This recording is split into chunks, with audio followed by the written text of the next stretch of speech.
Good evening, everybody. It's nice to be here. Pat. I want to do something a little different before we normally do what we do. And that is, let's take 30 seconds and just be silent and get ready to absorb a good meeting and learn something and just have a solid group tonight. So just take a moment and let's get in a mindset.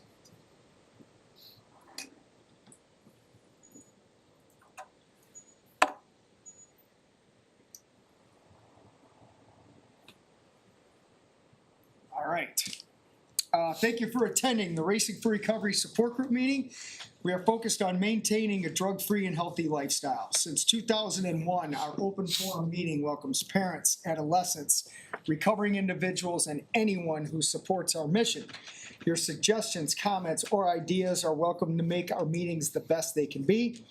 The Racing for Recovery Support Group meeting is a cutting-edge alternative to what is currently offered. By combining substance abusers, families, friends, and the public at large, we have created an environment that is beneficial to everyone that has been affected by alcohol and drug addiction and a lack of mental wellness. We start at 6:30. Thank you for being on time.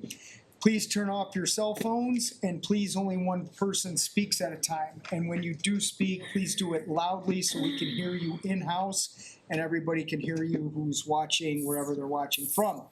We'll sign any attendance slips that need to be signed, and for an extra 50 cents, Tim will give you a personal autograph for that as well.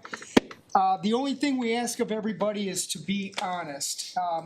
And I always stress this point. If you are hurting in here tonight, can you please bring that up early so we can address it? And by the time 7:30 rolls around, you're skipping out the door. So just, if you're hurting, it's okay to say, I'm hurting, I need some help. That's what you're here for.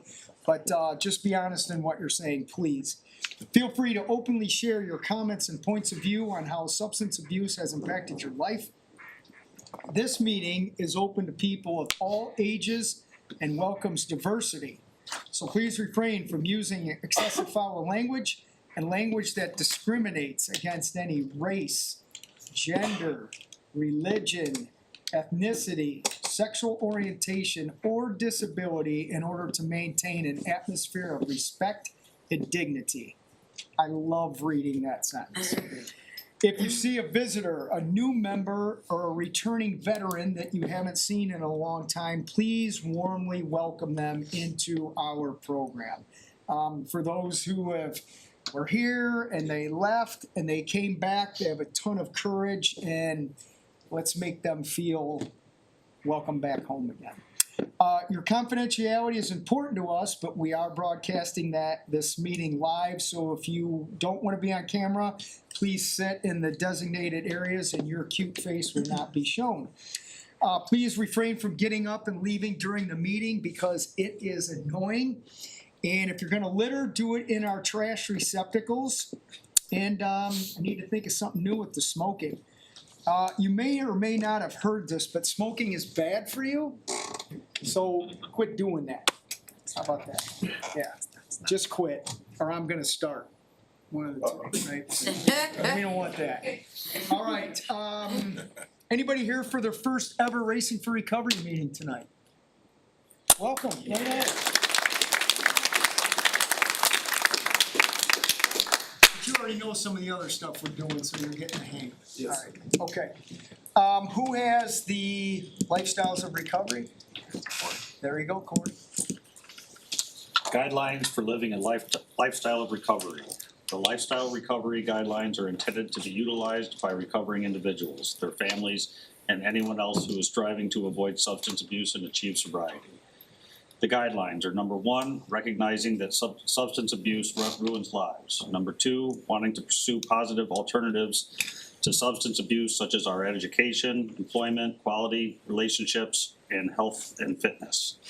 Number three, using resources such as friends, family, teachers, and peers as a way to achieve and remain sober. Adding sports, art, or music to these resources will help us stay focused and motivated. Number four, defining balance and working toward making it a part of everyday life. Number five, building self-esteem and confidence through sobriety to combat negative feelings regarding oneself. Number 6, understanding that negative behaviors of isolation and self-pity lead to self-destruction. Number 7, lifting a person up is different and allowing them to continue their destructive lifestyles. Be there for yourself and be patient with your friends and family. Number 8, learning how to help with supporting the addict's behavior, providing assistance to recovering individual that will improve their lives, no further their usage, or not further their usage, I'm sorry. Number 9, recognizing personal challenges and integrating them into our lifestyle as changes to triumph over. Number 10, caring for our personal, emotional, physical, and spiritual individuality is the source we use for each sense of worth. Each person is truly magnificent. Our mission at Racing for Recovery is to prevent all forms of substance abuse by promoting a lifestyle of fitness and health for all of those affected by addiction. Awesome, thanks Corey. Tim, go ahead with our announcements, please. All right, cool. So, welcome everybody. Good evening. This is a list of all of our live stream and in-person support group meetings that we offer here at Racing for Recovery. All of these groups are open to the public, and please feel free to bring your friends and your family with you. So on Mondays, we have a book study support group meeting here at the building, and that is from 4 p.m. to 5. Tuesday, we have a men and women support group meeting. That is also here at the building from 4 to 5. Wednesday, we have the BAC recovery group. Now, they have a dinner for that that's at 6 o'clock. The shuttle will leave from in front of the suites over there about 5:15, and the service follows that from 6:30 to 8:30. Thursday, today, we have our free plant-based dinner and music from 5:30 to 6:30 here at the building, followed by this live support group meeting. That is 6:30 to 7:30. Saturday, we have community connections at the building here, and that is from 1:30 in the afternoon until 4. And what that is we just gather over here at the building. Football, if that's going on, we show movies, there's pool table, games for the kids, games for the adults, music, kind of anything that's cornhole, all kinds of cool stuff that we do here. And that one, I encourage people often to bring your friends, your family, your neighbors, loved ones, anybody. It's a good time. It's a really good time. Sunday, we have the Bedford Alliance Church service. The shuttle for that, again, will leave from in front of the suites at 10:15 in the morning, and the service for that is at 11 a.m. Something I forgot to mention on Monday for that book study support group, they are going over our new book, Elevate. If you have not tapped into this yet, this is pretty cool stuff right here. I encourage you to stop by on Monday and dive into that with some of the peers here around the building. It's pretty cool stuff. If you could, follow us on social media for our live streams and updates. Leave us a review on Google and subscribe to our YouTube channel. I am hurting tonight. My belly's hurting. It's full from that dinner that chef and the kitchen crew put together. So could we give a shout out to them, please? Yeah.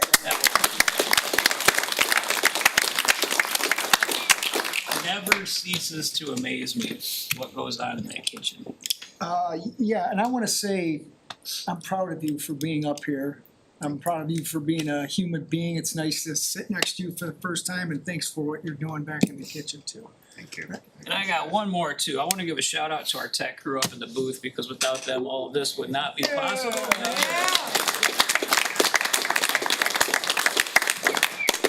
Thank you, guys.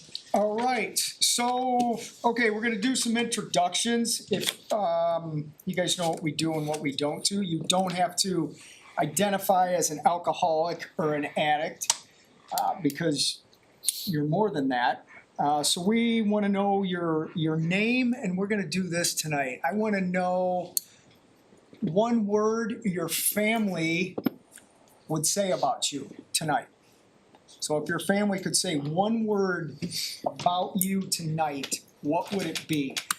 By the way, if you do want to say you're an alcoholic or an addict, you're allowed to do that. It's just not required here, because you're more than drinking and drugging. And since you're not doing that anymore, I personally don't think you're an alcoholic. I think you're an awesome human being who's getting their act together. So Let's start over there, sir. Your name and one word your family would describe you as.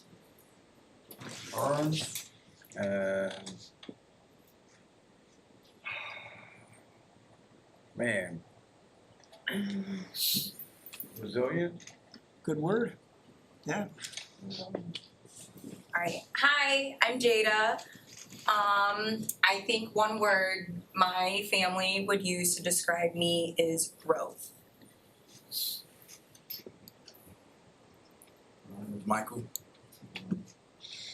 Yes, I'm really close to my sister, my older sister. She would call me funny.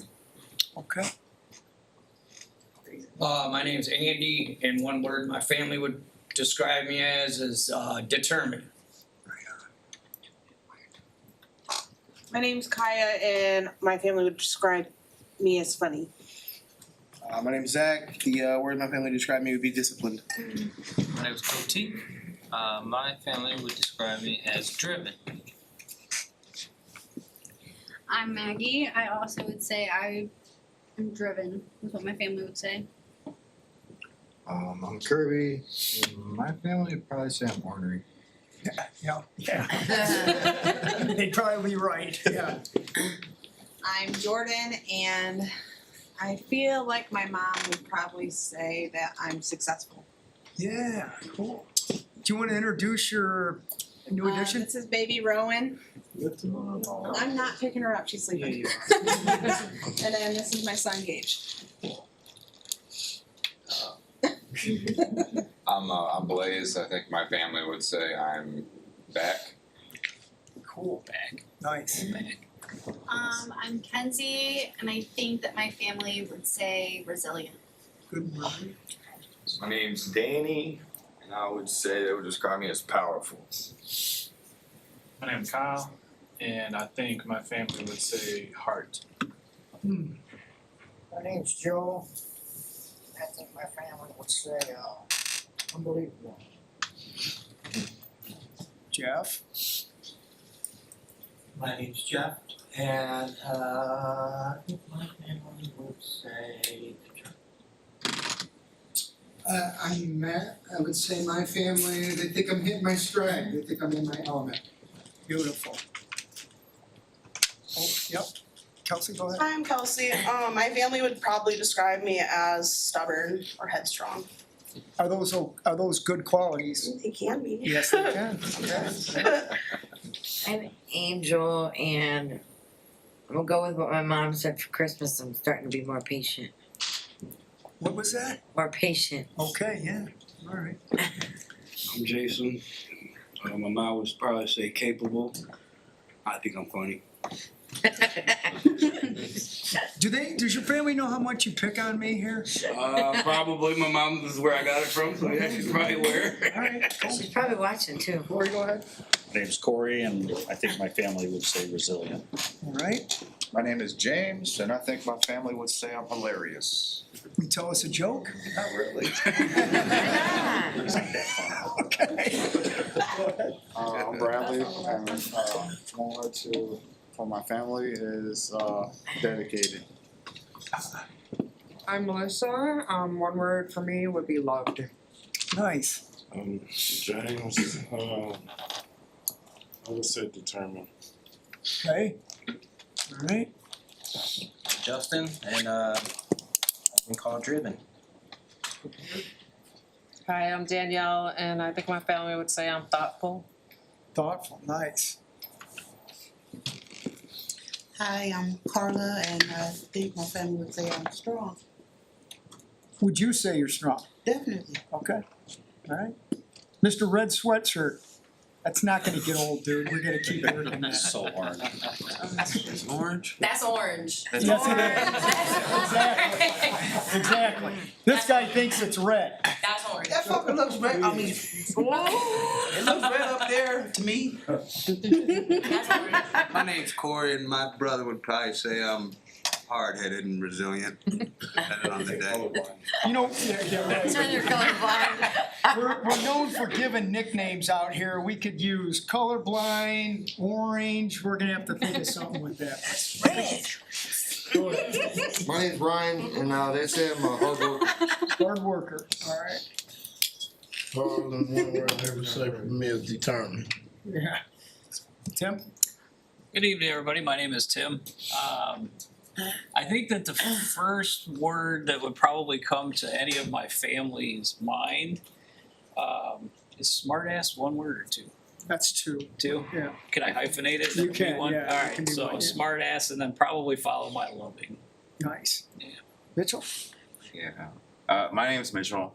First word that would come to my family's mind. First thought, wrong. Second thought,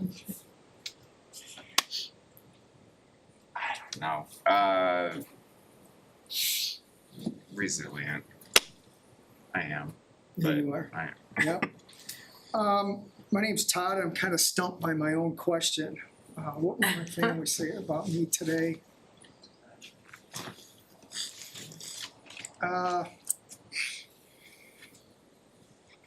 Living. That's what they'd say. Yeah, living.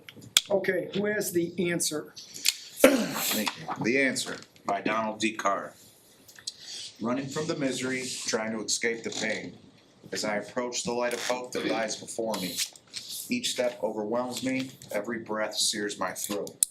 I ache, my body rebels against me, my memories torment me.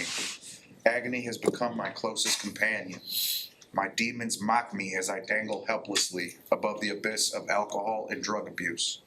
The voices all sound the same, criticizing, accusing, blaming me for what has happened. They don't understand. They don't care who I am. I'm a human being, full of thoughts and feelings. I'm worth saving. Just show me the way. At last, I reach the light of promise. There stands the answer. Open arms, understanding smiles, looks of trust. And so it begins, racing for recovery. Right on, that sounded good. Okay, I do have a topic tonight unless somebody has something you want me to do or need me to do. No, we're good? Okay. So I don't think I've done a group like this before. I'm trying to always come up with something new. So I've got three things in this. And it's about judgment. Why do we judge? What are the consequences of having judgment against a person, a group, anything? So why do we judge? What are the consequences of that judgment? And what can we learn about ourselves when we are judgmental that removes judgment? So ponder that for a second. Why do we judge? What's going on within us that we judge? What are the consequences of doing that? What are we missing out on? What could we have learned? What could have helped us? And what can we learn from that to not do it? This is either a really good topic or not. There's some hands. Go ahead, Mitchell. First will be Darius. Sorry. I would say, why do I judge? I judge to, like, either protect myself, to, like, yeah, I think the main reason I would do is, like, to protect myself. What are the consequences? Miss out on good relationships, you know, maybe build up a too bit of an ego. I know I do. You know, miss out on relationships that potentially could be good. And what was the last part of that question? What can we learn about ourselves about that when we're judgmental that help us not to be judgmental? I mean, I think I can, when for myself, I see myself as being a bit jealous sometimes, and I can be a bit judgmental. And I can see, like, the flaws in myself of where I need improvement. Okay. That's what I got. Right on. Thanks for starting us, brother. Next up will be Kenzie. I would have to agree with Darius on that. I think that when the judgmental part comes out in me, it's because of jealousy. and it's almost like that person has things that I don't have or that I may want in myself. So like just certain qualities about them I wish that I had in myself. So I can find myself being negative about it instead of looking in the mirror and figuring out what I need to fix within myself to make me happy and maybe get the qualities that they have that I want. And I think a part of me that's been able to stop being judgmental is having empathy. Just being able to take my shoes off for a moment to maybe understand where that person is coming from and forget about my issues and what I have going on in my life for a moment. Because if we're being honest, I think that there's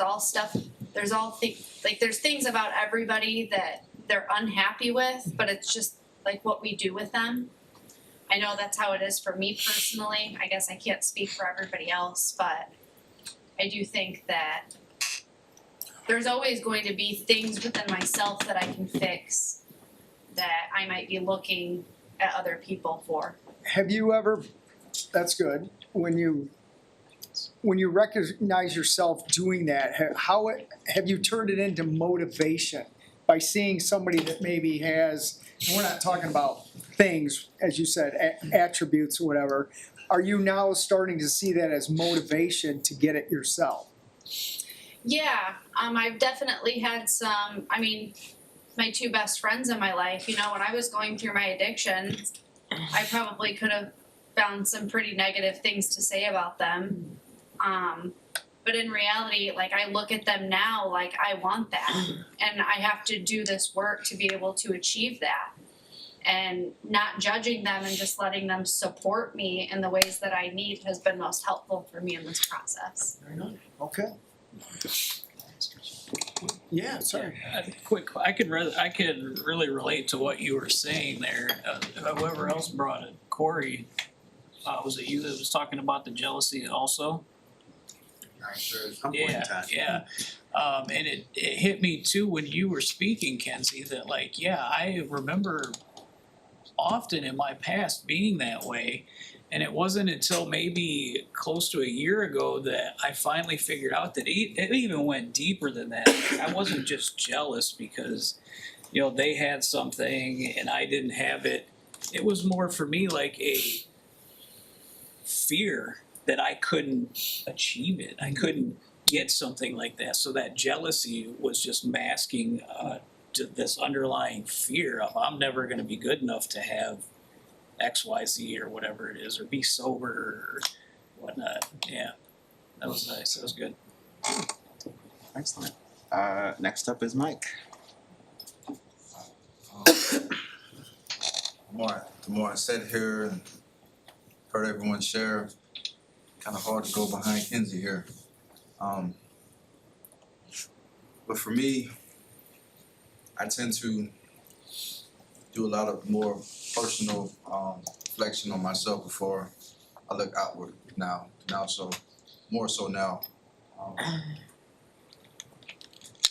I've been doing a lot of behind the scenes research on myself, feeling. You never know where someone else is coming from, what they've been through. So how can I point the finger or look at their flaws? I was raised not to judge, get to know the person, by, interaction, observing, conversation, just small moments, personal moments for me. I kind of let it happen. I've learned not to force it. To me, that's genuine in my eyes. For me, I've learned, if you judge a book by a cover, you might miss the message that's in there. So I'm just learning to sit back and just observe, learn, and grow. Just kind of feel my way around. Michael, that was good. Do you have and this goes for everybody, we can throw this in the conversation, but if you feel comfortable, can you give us an example of like when you were judgmental and how you felt. Well, one instance, I'm an overthinker. I can think myself out of a good thing. I worry a lot. Stress about things I definitely have no control over at the moment. And by doing that, it can deter and push that person away. You know, the person that, you know, really want like in my corner in my life. And I'm learning that the hard way. Because like distance, you know, distance that I caused, you know, kind of makes me really reflect on myself because I wish I was there. I assume a lot. And by assuming, I'm always find myself, you know, apologizing a lot because I placed an image or a topic that doesn't even need to be brought up, you know. So it's pretty much what I'm going through right now. Is there anything, I appreciate you sharing that, is there anything here at Racing for Recovery that we can help you deal with that more effectively or improve upon your already awesome improvement? Just I ask, you know, if you see me like real deep in my head, which most of my peers and staff do, they kind of pull me out. When they see me kind of real distant, I'm really thinking really hard. Just, you know, give me patience. But I'm grateful for this place where I'm able to really, you know, sit down and get, you know, gut level deep. And Tiffany, she's wonderful. Yeah. Look forward to, you know, speaking with her, you know, tackling some hard areas that I've been struggling with for many years. You know, I dread it, honestly, but I've been feeling a lot lately.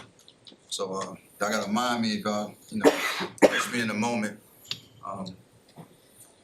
But it's a lot of suppressed emotions I'm learning to deal with, sober and naturally, because I numb it. So you know, I'm past numbing now, so it's time for me to grow up. Cool. Thanks, Michael. Appreciate that. Alright, next up is Jordan. Judgment, right? Yeah. Why do we judge? What are the consequences of having judgment, and what can we learn from being judgmental? So I would say for me, possibly envy. Also anger. That I've seen me do it. I slip up sometimes and still do it. I mean, nobody's perfect. Yeah. A lot of it, you know, is at work, or you know, you see this perfect little family, or you know, the families that have moms and dads in the home, something that you know they don't have, and I get down on myself about it, but then I, you know, gotta reel myself in and be like, all right, you know what, it's okay because I'm still doing it. I'm still playing both roles, and there's no reason to judge somebody else because of my life, because of what I chose to, you know, allow this to happen, type of thing.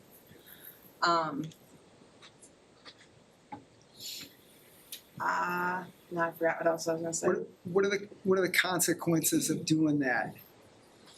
A lot more insecurities put on myself, other than, you know, the ones I already have. I know when I first came into the program, I was very judgmental. I was very angry. I disliked all the pretty girls, and you know, I was picked on, they picked on me, you know, all the types of stuff. I had to learn to love myself the way I was. And then, you know, I've fallen back and, you know, still a little bit of the insecurities, but I just had a baby. Like, so I gotta reel myself back in, you know, find that a different type of loving myself now than I used to be, because I've also, that's 3 years ago now. Yeah. I'm not the same woman I was 3 years ago.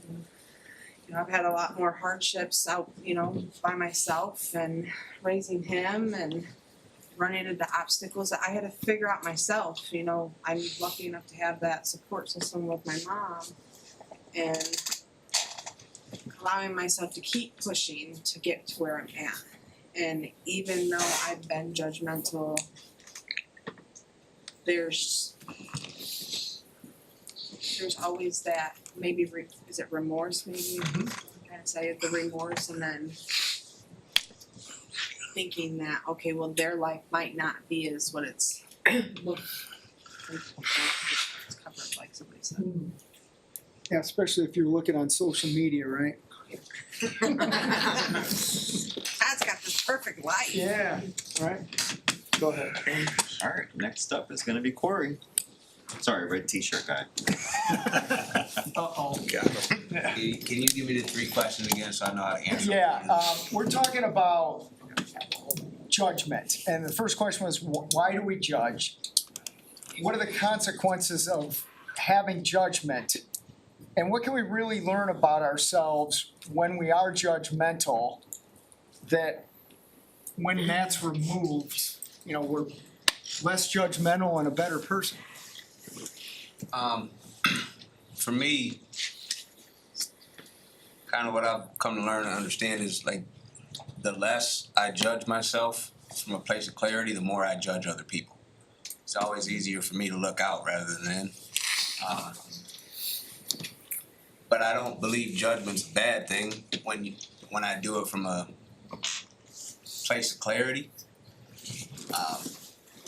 You know, if I know what I want from my life, like type of communication I want, type of people I want to be around, the things that I want to attract into my life, having judgment's a good thing because I can observe people from a place of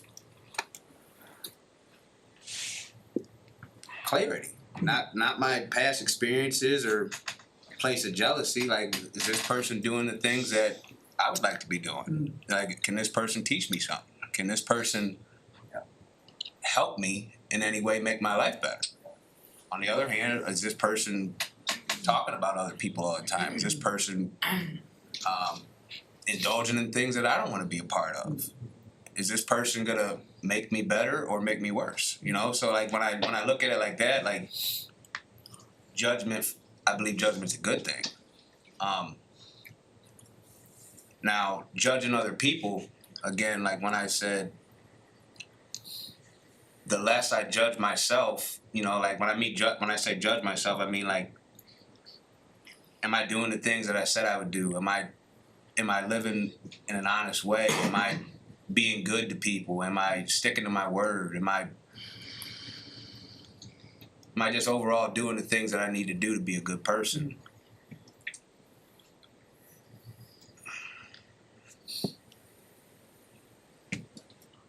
The second part of that question was judgmental people, right? Okay, What are the consequences? the consequences. When I judge anybody without prior investigation,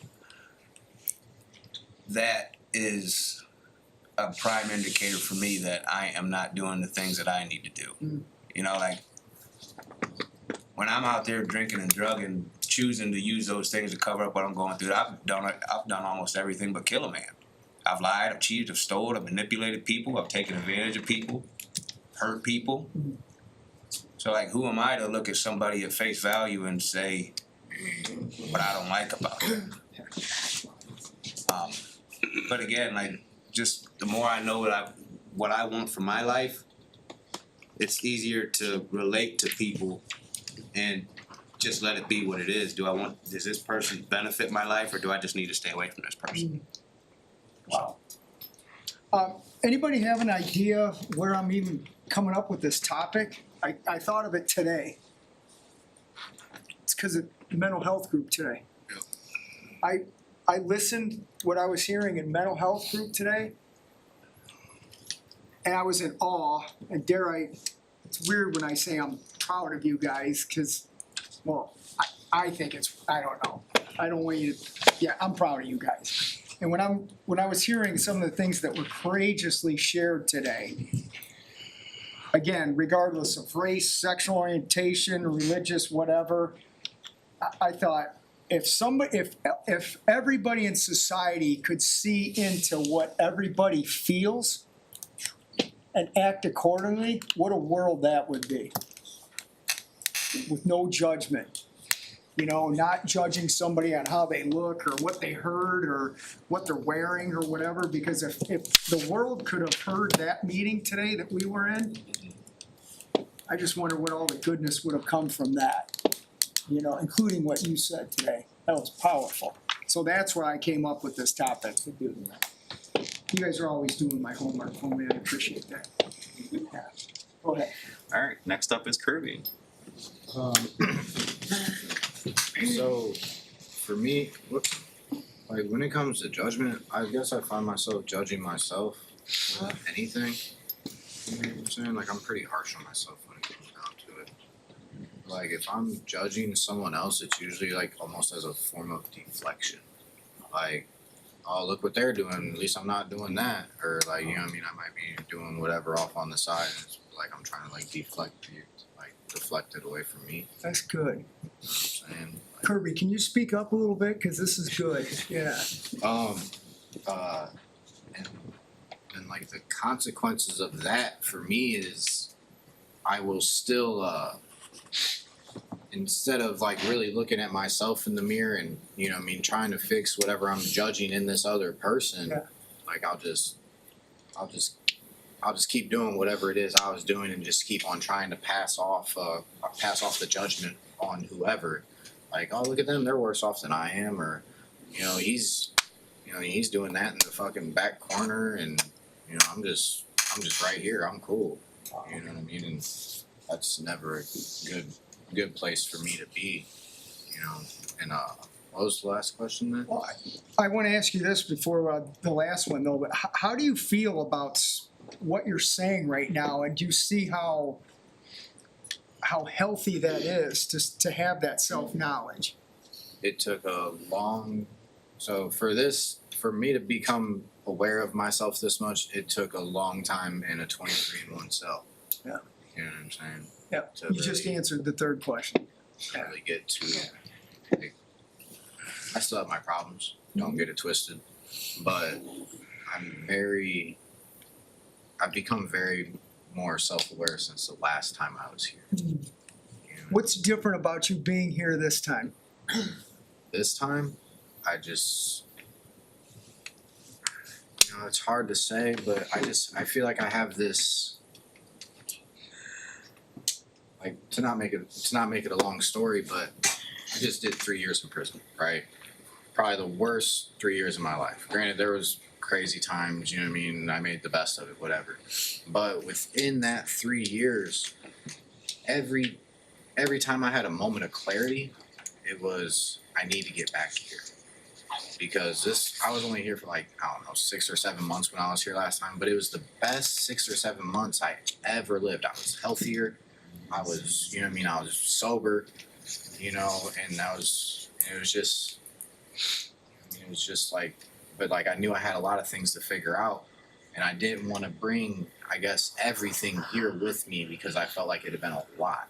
So I tried to really work on myself while I was in there, so that way when I came here, I could really just iron out the creases, get really into the fine details of what I want to do with my life, what I want to be, where I don't want to be, and the steps that I need to take to get there. Wow. That was powerful. You said something that I want to make sure I heard you correctly and respect what you said. What I heard you say is you didn't want to bring a lot of your stuff in here last time. Is that? So like the last time I was here, like I don't want to say I was just going through the motions but I was really just kind of going through the motions. Like there was just stuff in my life that I wasn't ready to deal with at that time. You know what I'm saying? Cause like whether it was fresh or it was just too old that I didn't think I needed to worry about it or things like that. You know what I mean? And so like I just felt like there was stuff that I could work on while I was locked up.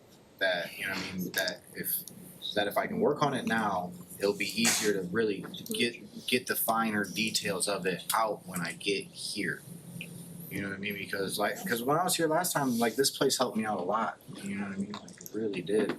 I dealt with stuff that I never dealt with in all of my life when I was here last time. You know what I mean? And you know, that's good for me because at the end of the day, it just turns into a vicious cycle. You don't deal with these things, it turns into this, and now you're sad, depressed, lonely. Now you're back using. You know what I mean? It's just a whole vicious cycle, and I'm really, you know, I mean, I'm tired of just running around in the same circle. Right on. I want to thank you for sharing that. And this goes to everybody else. Bring your stuff in here. This is what you came here for. Because I don't want anybody to have to do 3 years in the can to figure that out. I mean, there's an easier way. Whatever it is, bring it. That's not your job. All you have to do is say it. It's our job then to do what we do to help you get what you deserve to get here. But if you don't say anything, you can't do anything, and I don't want anybody doing extra time that they don't have to do. I'm just glad you made it back, dude. Me too. Yeah. Wow. Okay. Next up is Blazer. What's it? This one's actually a kind of a hard topic for me because I struggle with this a decent amount. But I think core why over there is something similar to what I'm going to say. I think that judgment for me is kind of like a season, or it comes in waves or whatever. There's times where I do it more and do it less, but it normally starts with myself. So when I'm judging myself about multiple things, then it normally leads into me doing it to other people. And I think, let's see, I wrote some stuff. I think when I judge myself, like there's a lot of things, like I heard some of the, like the ego protection and some of that, there's some of that stuff in there too, but I think the more important part for me at least is like, I get to, when I judge myself, I get the chance, I get the opportunity, which isn't really an opportunity, but I get the opportunity to rob myself of being me. Like I get the opportunity to, like rob myself from the experience of being me, like enjoying the things I like to do.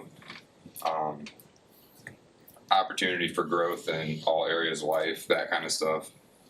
And then when it comes to like other people, it's more like throwing away opportunities to like connect with other people or to build potential relationships or even find potential support or even maybe finding like-minded people with similar goals or whatever to what I want to do, which that's kind of a stupid thing to throw away just because you don't like the way somebody looks or something like that, you know. So what I can learn, I feel like, is one, quit being a dick. There's that. Yeah, hang on, let me write that down a second. Yeah. And I think just with that being said, like there's a world full of opportunity for all of us that we all got our hands in, you know, and it's there, but you gotta allow it to be there, you know what I mean? So if you're judging people, places, things, whatever the case may, you know, but draw the line here, that opportunity is not there anymore. Like it just was, you know. So don't be a dick. Let the opportunities be there. And the other thing is, I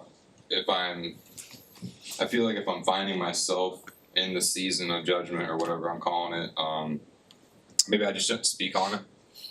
I feel like my opinion's not always needed. I'm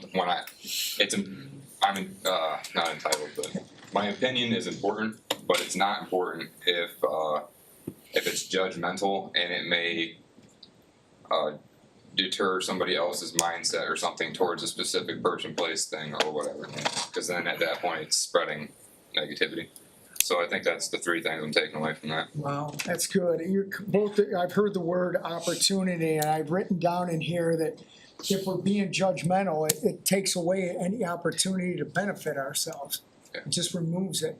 Yeah, that word's been said a lot. Thanks, Blaze, it was good. Next up is me. Wow, well, that was amazing, Blaze. And I've heard a lot in what Kirby and Blaze both had said. Even before they were going, I'm glad that you called me human, because that is keeping my head up right now. So, but for me specifically, I come from a world of high judgment. Anyone else doesn't, but kind of everywhere I went, I was judged for one reason or another, home, out in the world. So when I was younger, judging became my fight against people, and I'm glad that with age comes wisdom, or at least knowledge, because what I was doing was wrong. I was doing exactly what I hated, what was happening to me, which when Kirby was talking about reflection, deflection, I was that perked my ears, because it was a reflection of my soul, what was happening, and what was happening to me, and I was deflecting as much judgment of me from others back on other people that had nothing to do with it, which is absolutely the wrong thing. Nowadays, I judge myself more than anything, and that doesn't lead anywhere fantastic. And really, I mean, Corey kind of touched on it when he was saying, you know, when you use the right kind of judgment in the right situation, that's about the only place that judgment is good. When it comes to judging people, I've missed out on great relationships. I've missed out on friendships. If I judged things at surface level that bad, all the things that spread about, the untrue things that spread about Racing for Recovery, like I would, you know, what an opportunity I would have missed in life if I let those be the reason without doing any of my own investigation. You know, some of the people I judged at first because I would believe from a different source they wouldn't get along with me, or our communities wouldn't get along together, have become some of my closest comrades in life. And, you know, even if it's for a short period of time, it's still a close relationship. And, yeah, I just, yeah, that's kind of where I don't know how I was gonna end that. That's how I'm ending. I'm getting a little worried. Does this mean that I can't be judgmental against country music anymore? Do I have to make some changes? You know, I can keep that going? Carrying this downhill spiral fast. Go ahead. Next up is Andy. Andy. Alright, that's a good topic. For me, I think a lot of other people have said it. If I'm judging somebody without the facts, it's probably coming from fear within me, insecurity, past traumas. Here's a good example too. I met Corey outside of here, and when I first seen him, I thought, me and this guy are gonna have some problems, right? I didn't even know him, never even talked to him, but just I was like, I can just see it already. Me and him are gonna bump heads, right? It's judgment. I didn't know no facts about it or nothing. That could have robbed me from a good friendship, connection.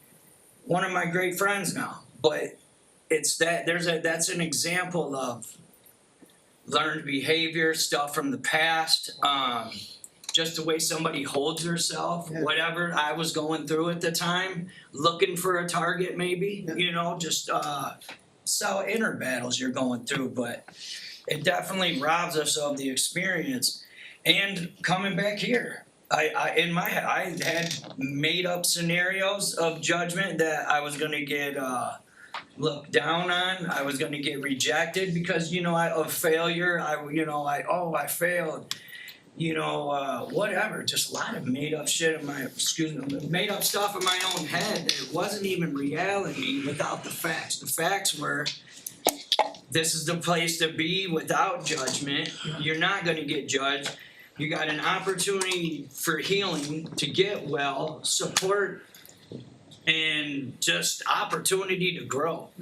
And I would have robbed myself of that if I would have stayed in these preconceived ideas about the future that wasn't even the truth. So it's just a couple examples for me of to just not judge and give an experience a chance, and give it a chance for a second, and let it work out. You know, life isn't always just the prize right at the beginning. It's usually never like that. You got to put in some work. There's going to be some trial.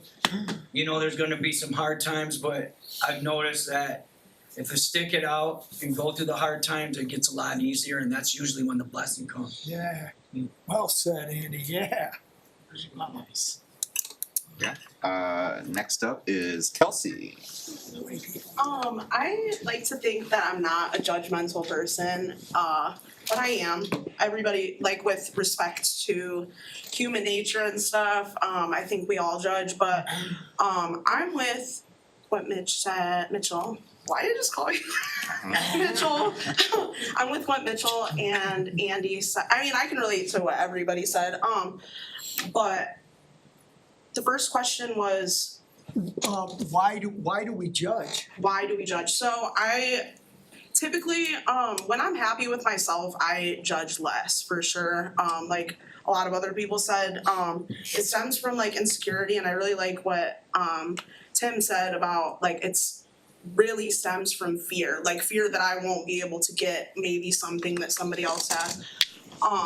And I just think of like the second question being the consequences to judging people, and like if the consequence that is I become more insecure. I'm already insecure if I'm judging, but like when I start judging even more, it makes me more insecure because I think other people are judging me because I'm the one judging people. So like coming back here, like Andy said, like I had all this fear that like people weren't gonna welcome me back, or like people were gonna be disappointed or whatever, like all these scenarios I made up in my head because I was here a month and a half ago, and I may or may not have judged some people while I was here naturally, just like, oh, they're gonna last, they're not, and that wasn't fair. Guess who didn't last? I didn't. So like it just like feeds, when you judge people, it feeds into insecurities and stuff like that, I think is kind of like what was said. But yeah, I walked through these doors today, and even the whole time that I was gone, I had people reaching out to me from here. Like I never had that from like, not like here though, not like here. I'm happy to be here. I'm 1 day sober, almost. Yeah. And that's crazy. I'm just glad you guys are welcoming me back with open arms. This is a great topic. I'm gonna work on not judging people because I was doing all the judging, and you know, like nobody was judging me like the whole time I was doing that. Like I've made some really good friends here, and I'm so relieved to be back. Every day that I was gone, almost, I would just drink and I would go through my Snapchat memories of the 5K and just like everything fun that we did here, and I just wanted it back so bad. You already thinking of running it again this year? I hope I can run it this year. Yeah, there you go. Yeah. How do you feel about yourself for having the courage to come back? I feel proud of myself. I kind of think that ties into like codependency though, because if my family told me they're proud of me for coming back and I wasn't expecting that, I think that if they would have been disappointed and like, oh, you're again, then I wouldn't be proud of myself. So I need to like find that from within, but I am somewhat. Does that make sense? Yes, it does. Yeah. We're glad you're here. Yeah. Right on, Kelsey. Go ahead. Next up, Kaya.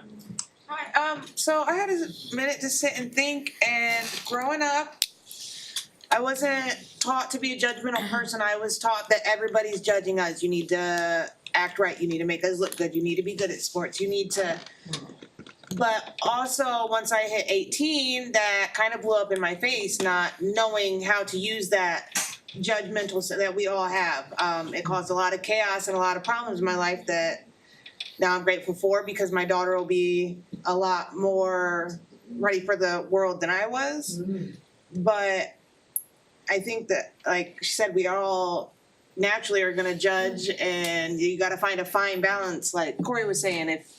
Are you doing these things that are gonna benefit my life, or are you doing things that are gonna set me back that I don't need to be around right now? I think it's just a good mix of finding a good balance and not, you know what I mean, taking it to an extreme one way or the other, because that's how it's always been for me. It's either one extreme or the other extreme. I mean, right now it's doing a lot better with trying to emotionally regulate and finding a happy medium, but it's just finding that happy medium, I think.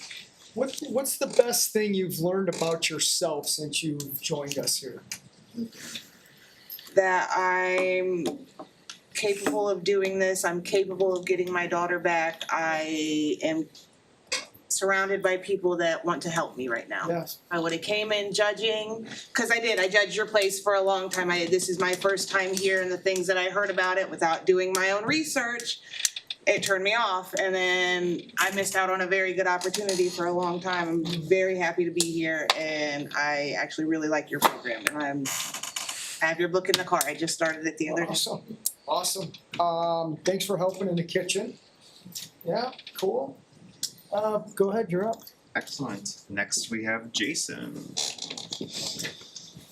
A lot of things were touched on, but I wrote a lot down.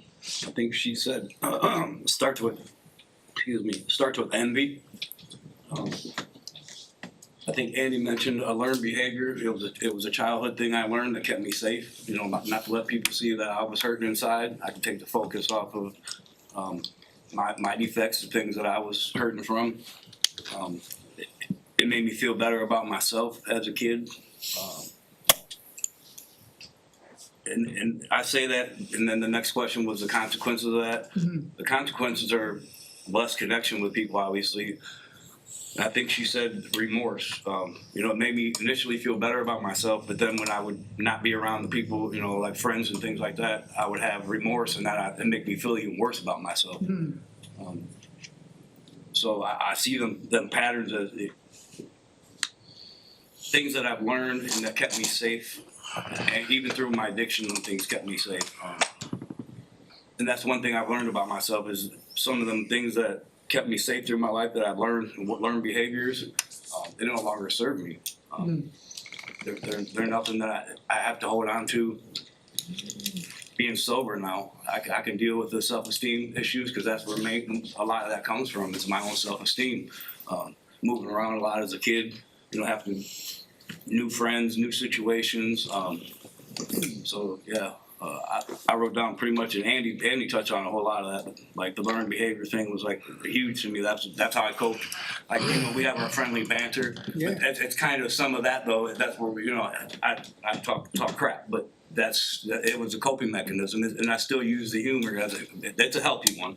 Yeah. But you know, them were learned behaviors, and that's exactly what I know that I still do. We had the music therapy, and they had a guy with a real long beard. You know, I thought he was going to belt out country music, and he belted out some really nice, sweet song. You know what I mean? I judged him off the rip just by his appearance. It was just weird that, like, oh, this guy's going to come with some, you know, country twang thing, and you know. Was he wearing a big belt buckle? Man, I don't know, but the beard was down to like here. Yeah, his beard. Jason, we give each other, we do that stuff, but in our banter that we've done, have you now realized that it's healthy in a way too, and it's because of not being judgmental, now that part of you can be used as an asset and an attribute, right? Yeah, for sure. Like I talk crap to a lot, like even Mr. Anonymous over there in the corner. You know, I call him Boots, you know, because of his boots. You know, I messed with you today about my grandkids have the same shoes, and probably even Adam's the same size. So yeah. Your mom's proud. My mom's watching too. She's probably really proud. I think we could agree that you, myself, and him especially, it's a love language. Yes, it really is. If I don't hear something sideways out of his mouth when I see him any given day of the week, I'm like, dude, what's wrong? Are you okay? Yeah, Yeah. Yeah. that's all good. Yeah. Anybody else? We possibly might have Just real quick, you had opened it with one word my family would say about me right now, and I said smart ass, and then like 10 minutes later I got a message from my sister who says, hey, I'm watching you tonight. I just want to say hi to Jenny down in Houston. Hi, Jenny. Did she give you a word? No, she didn't, but I'm sure I'll get one. All right. Thanks for tuning in, Jenny. We actually have one more statement. Okay. Before we close, We got- Mr. Kyle. Kyle. Super quick, I had a It's whole okay. bunch written down, but everyone kind of resonated on it. And what Kirby, I kind of mapped to what Kirby was saying about like deflection. I kind of use judgment as like a deflection to not think about myself or not have to, it's like a distraction. And like one opposite of distraction is focus, but also just like the simple opposite of distraction is traction. So what I miss out on when I'm judging other people to not focus on myself is like traction in my own life and like opportunities for self-investment. And I'll just skip right to the end. Someone told me once that there's 2 ways to build the tallest building in the city. And the first way is to just build the tallest building. And then the second way is to build one halfway high and just tear down all the others. And your responsibility. Wow. 2 options. Wow. I'll just cut it out there. Okay, before we read our closing poem, thanks for everybody coming here tonight. Does everybody have either a friend or a family member in here? Everybody has at least one of them, right? I hope, still. Bring somebody here next Thursday. Good to see you guys. I haven't seen you in a while, but bring somebody else in here. Just doing this tonight, this isn't, once again, it's not about alcohol and drugs. It's about healing and living well, and I want your families to be more part of this, and just bring even a normal person, in quotes, but bring somebody here next week, you know? Normie. Yeah, a normie. Okay, who has our closing poem? Autobiography in 5 short chapters. Number 1, I walked on the street, there's a deep hole in the sidewalk, I fall in. I am lost, I am hopeless, it isn't my fault, it takes forever to find a way out. 2, I walked on the same street, there's a deep hole in the sidewalk, I pretend I don't see it, I fall in again, I can't believe I am in the same place. It isn't my fault, it takes a long time to get out. 3, I walked on the same street, there's a deep hole in the sidewalk, I see it as there, I still fall in, it's a habit, my eyes are open, I know where I am, it is my fault, I get out immediately. 4, I walk down the same street, there's a deep hole in the sidewalk, I walk around it. 5, I walk down another street. Thanks for coming, everybody.